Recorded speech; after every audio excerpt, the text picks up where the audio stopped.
Hello everyone, I'm Leah Torbert with Harrington Strategic Partners. We have another episode today of Harrington's Book Shelf. This week we are reading Breaking the Fear Barrier. It's by Tom Rieger. In the book, Mr. Rieger talks about the 3 layers of bureaucracy and how bureaucracy is actually formed inside of a company.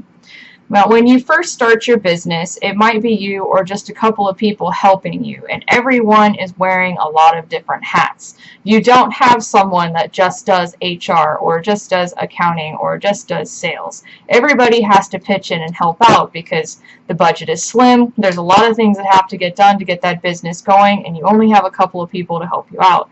But as the business grows, as revenue increases, as the business becomes more complex, you do start to hire on additional people.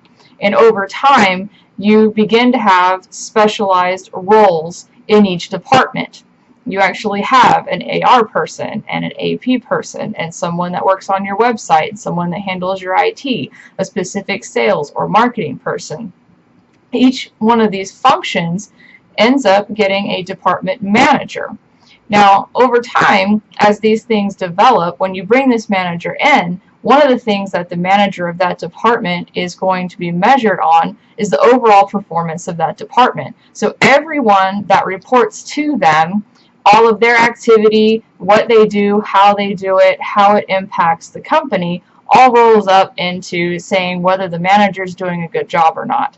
And that can be very stressful for the department manager, especially for someone coming in with a company as the positions are really starting to be figured out what exactly they are. It's not a defined environment. So the manager will start to put in processes and procedures, rules and regulations.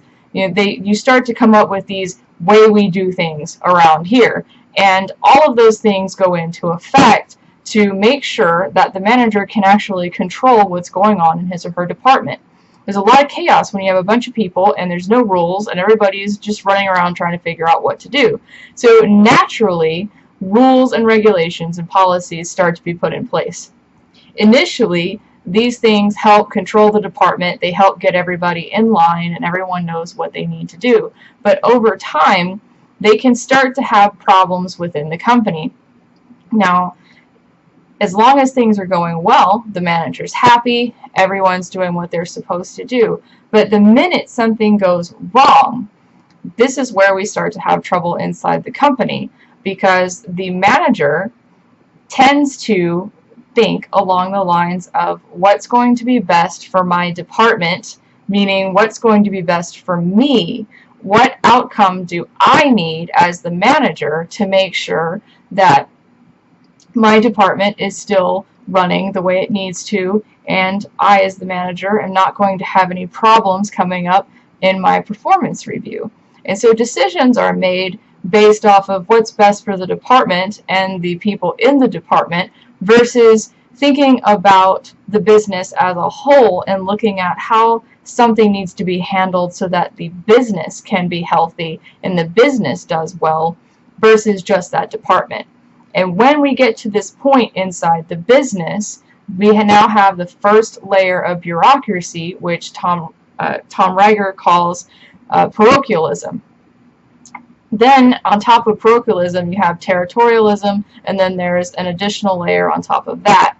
Parochialism is the foundation for bureaucracy in a company. It happens naturally, and over time, if the rules and regulations, the policies and procedures, if they're not reviewed and revised, and someone outside of that department is really looking at them holistically to make sure that it makes sense for things to still be done that way, it can cause problems in the business and keep a business from growing and being healthy and retaining quality employees over time. So it's very important that you have policies and procedures, but that you do go in and review them from time to time to make sure that you're doing things the way that you need to for that moment in time, not just because it made sense 6 months ago or a year ago or 2 years ago or even longer. I hope that this has been very helpful for you in just learning how to take a look at your policies and procedures and make sure that they're not causing issues in your business. If you're interested in learning more about Harrington Strategic Partners and how we can help you review those policies and procedures, you can go to my website at harringtonstrategicpartners.com. I offer a free 30-minute phone consultation where we can talk through. I can answer any questions you might have, and then we can decide what we want to do from there. You can also follow me out on social media. I'm on Facebook, Instagram, Twitter, and Facebook. Tomorrow we'll have another video continuing reading the book Breaking the Fear Barrier. Good night.